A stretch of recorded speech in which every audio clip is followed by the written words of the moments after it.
नमस्कार मित्रांनो, लक्ष्मीच्या पावलांनी या मालिकेच्या पुढील भागात आपल्याला पाहायला मिळणार आहे. आबांनी सगळ्यांना बोलावून घेतलेलं असतं हॉलमध्ये. तर सगळे येतात. सरोज विचारते, काय झालं आबा, आम्हा सगळ्यांना असं बोलावून का घेतलं? तर आबा म्हणतात, नवरात्र आणि देवी आईचा उत्सव एकाच वेळी आहे, त्यामुळे माझी अशी इच्छा आहे की कला, तू तुझ्या हाताने यावर्षी पण देवीची मूर्ती घडवावी.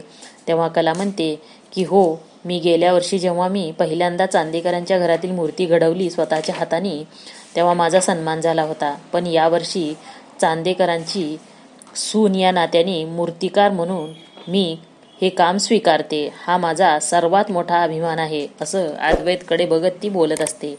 मग सोहम तिला म्हणतो की वहिनी, मला एक तुझ्यासोबत बोलायचं आहे. सध्या तुझ्या आणि दादामध्ये जे काही सुरू आहे ना, त्यामुळे संगीता मामींना खूप टेन्शन आलं आहे आणि त्या स्वतःच्या अंगावर रॉकेल ओतून घेतलेत. हे ऐकून कलाला खूप मोठा धक्काच बसतो.